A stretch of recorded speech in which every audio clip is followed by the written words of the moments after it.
धारणा अष्टांग योग का छठा चरण है धारणा। जब आप आध्यात्म से जुड़े हुए हैं और आध्यात्म में आगे बढ़ते हुए प्रत्याहार तक पहुंच चुके हैं, उसके बाद अगला चरण आता है धारणा। धारणा एक ऐसी अवस्था है, ऐसी प्रैक्टिस है जिसे आप अपनी इच्छा से खुद नहीं कर सकते। धारणा अपने आप होने वाली एक क्रिया है। धारणा का अर्थ है धारण करना। आप प्रत्याहार करने से ये समझ जाते हैं कि आपको कहाँ ध्यान करना है। आप सभी चीज़ों के साथ अपने अंतर्मन के साथ एक हो जाते हैं। उसके बाद जिस चरण में आप प्रवेश करते हैं उसे धारणा कहते हैं।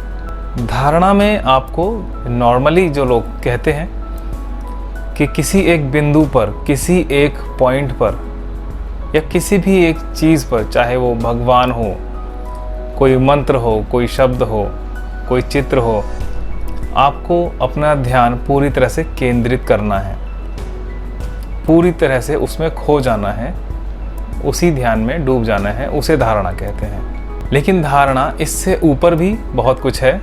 आपने सुना होगा स्वामी रामकृष्ण परमहंस के बारे में कि वो किस तरह से ध्यान करते थे।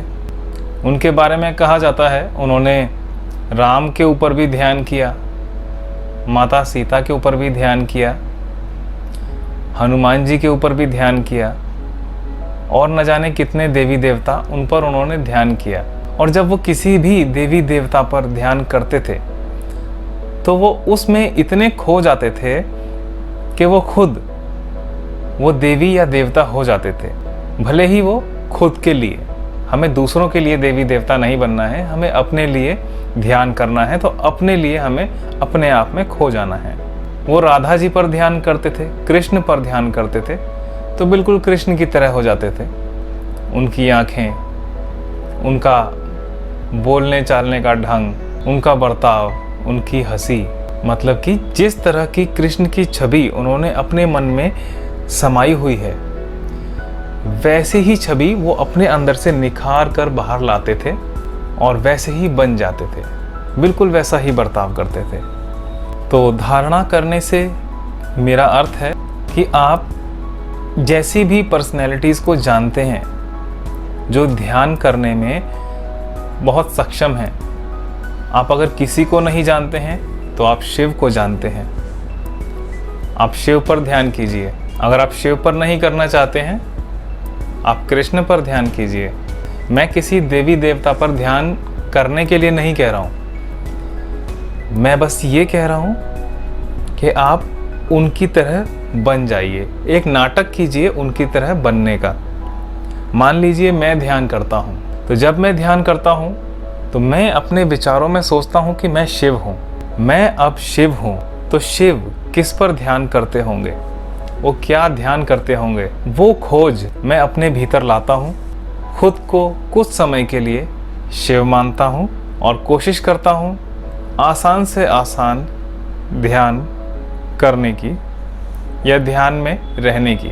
कितना ही शोर शराबा हो, कैसी भी आवाज़ें हों, अगर भगवान शिव होंगे और अगर वो ध्यान कर रहे हों, उनके आसपास अगर कोई आवाज़ है तो क्या वो वहाँ से हिलेंगे?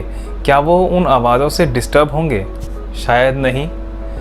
तो बस वैसा ही मैं प्रिटेंड करता हूँ कि मैं खुद हूँ, मैं शिव हूँ और मैं ध्यान करता हूँ और शून्य में समाने की कोशिश करता हूँ, अपने मन को शून्य करने की कोशिश करता हूँ। मैं जानता हूँ बहुत से हमारे दोस्त ये सोचते होंगे कि दिमाग को शून्य करना पॉसिबल ही नहीं है, मतलब हम अपने दिमाग को थॉटलेस नहीं कर सकते हैं। ये बात भी सही है, ये भी गलत नहीं है कि हम इसे थॉटलेस नहीं कर सकते, लेकिन हम इसे बहुत छोटी सी एक ऐसी थॉट बार बार दे सकते हैं कि ये उस थॉट से निकल के जा ही ना पाए। मैं अपने दिमाग को थॉट देता हूँ। जब मैं ध्यान कर रहा हूँ तो मैं अपनी सांसों पर ध्यान देता हूँ। अब मेरी सांसें आ रही हैं और जा रही हैं, मैं सिर्फ इतना ही नोटिस कर रहा हूँ। मैं उसे गिन भी नहीं रहा हूँ और शायद कहीं ना कहीं इमेजिनेशन ज़रूर हो रही है। तो मैं बस उसे देख रहा हूँ, सांस आ रहा है और जा रहा है। तो मेरा वो देखना, सांसों का आना और जाना, वही ध्यान हो जाता है। ध्यान करने से पहले मैंने सोच लिया है कि मैं सिर्फ सांसों के आने और जाने को ही देखूंगा। तो इसलिए मैंने वो विचार लगातार बनाए रखा है। मुझे बार बार वो विचार सोचने की ज़रूरत नहीं है और इसलिए मेरा ध्यान लगातार मेरी सांसों पर बना हुआ है। और मैं शिव हूँ। मैं शिव हूँ, इसलिए कोई भी मेरा ध्यान भंग नहीं कर सकता। ये धारणा है। इस तरह की धारणा मैंने बनाई अपने लिए, अपने ध्यान के लिए। खुद को मैंने शिव माना, शिव की नकल की और ध्यान सच में घटित होने लगा। और जैसे ही ध्यान घटित होने लगता है, मेरी धारणा सफल हो जाती है, क्योंकि आखिरकार मेरा मकसद है मेरे दिमाग को शून्य स्तर तक लेके जाना। दिमाग का शून्य स्तर होना, थॉटलेस होना, इन दोनों बातों में बहुत फर्क है। दिमाग सोच रहा है लेकिन शून्य स्तर तक विचार पैदा कर रहा है।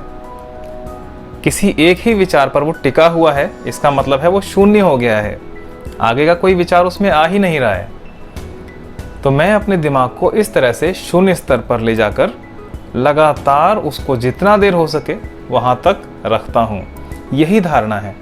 धारणा की कोई और अलग परिभाषा नहीं है और धारणा के बारे में इससे ज़्यादा कुछ कहा भी नहीं जा सकता है, क्योंकि जितना आगे आप अष्टांग योग में बढ़ते जाते हैं, परिभाषाएं कम होती चली जाती हैं। ज़रूरत से ज़्यादा उनका बखान करना, बहुत ज़्यादा एक्सप्लेनेशन, छोटी छोटी डिटेल्स, उनकी कोई ज़रूरत नहीं है। आप जितना सिंपल रहेंगे उतना ही आसानी से आपका ध्यान घटित होगा।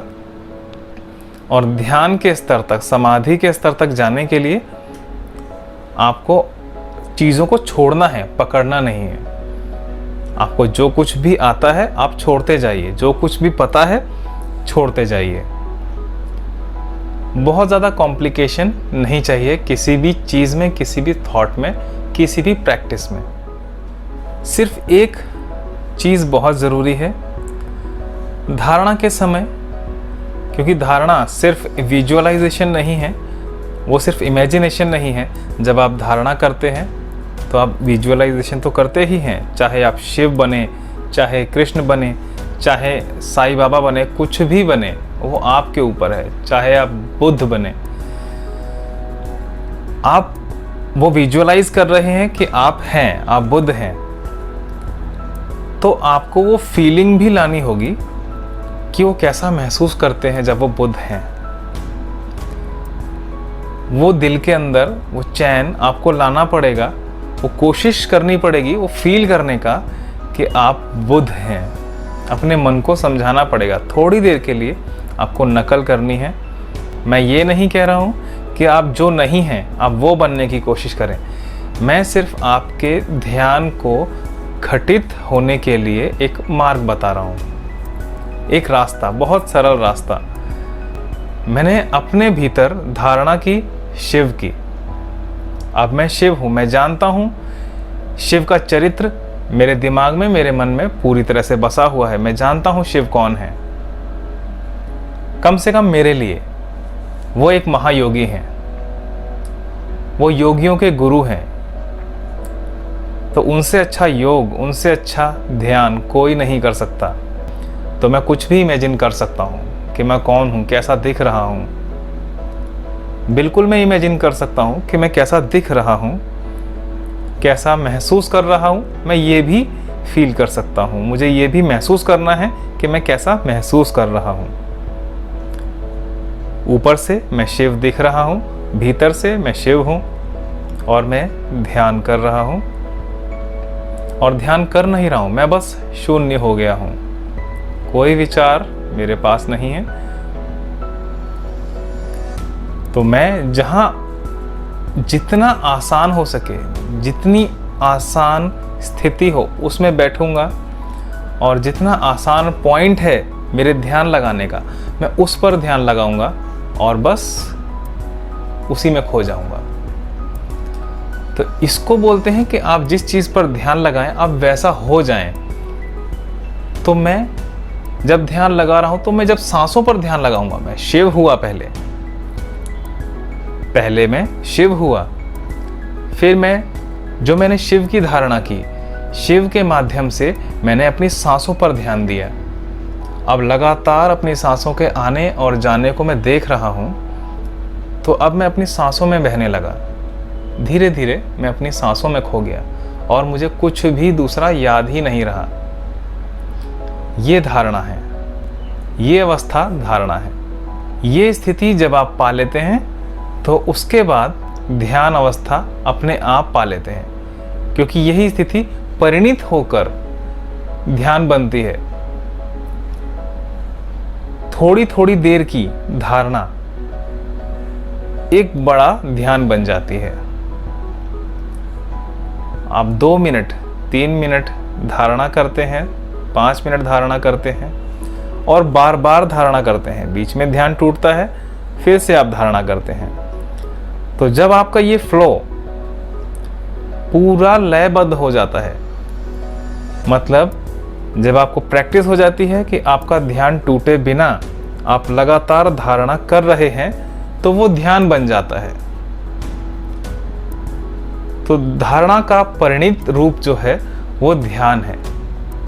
तो आप ध्यान में चले जाते हैं और लगातार जो ध्यान की अवस्था बनती है, लगातार ध्यान की अवस्था जो बनती है वो आपको समाधि अवस्था तक ले जाती है। कहा जाता है जब आप 12 मिनट की धारणा करते हैं तो उसमें 12 सेकंड का आपका ध्यान हो जाता है, और जब आप लगातार धारणा कर रहे हैं वो 12-12 मिनट, बीच में वो 12-12 सेकंड आपका ध्यान हो रहा है। जब आपकी लयबद्धता बनी रहती है, आपका ध्यान टूटता नहीं है, तब वो प्रॉपर ध्यान हो जाता है। उसे फिर धारणा नहीं कहेंगे, उसे फिर हम ध्यान कहेंगे। तो इसके बाद, धारणा के बाद, अब मुझे नहीं लगता कोई वीडियो ध्यान के ऊपर अलग से बनानी चाहिए या समाधि के ऊपर बनानी चाहिए, क्योंकि धारणा अगर देखा जाए तो ध्यान में उतरने का अंतिम स्तर है, अंतिम पद है, और धारणा से ध्यान में जाने पर बिल्कुल यही क्रिया आपके समाधि के लिए होती है। वही आपका 12-12 मिनट का ध्यान, उसमें 12 सेकंड की समाधि होती है। तो वो जब आपका ध्यान लंबा खींचने लगता है तो आप समाधि अवस्था तक जाने लगते हैं। यही आपका अष्टांग योग है। इसके अलावा अगर आपको कुछ भी जानकारी चाहिए अष्टांग योग के लिए, कि आपको अष्टांग योग कैसे करना है, कैसे उसे सीखना है और अपनी लाइफ में उसको किस तरह से लेकर आना है, कैसे अष्टांग योग की शक्तियाँ जो हैं वो आपके भीतर आएँ, आप उन्हें महसूस करें, तो आप मुझे लिख सकते हैं इस वीडियो के माध्यम से, या मेरे नंबर से आप मुझे व्हाट्सएप वगैरह भेज सकते हैं। और बाकी की जानकारी के लिए मेरे चैनल को सब्सक्राइब करें और शेयर करें, ताकि दूसरों की भी हेल्प हो सके, दूसरों को भी जानकारी मिल सके। ऐसी ही इंफॉर्मेशंस के लिए मेरे साथ जुड़े रहें। Thank you.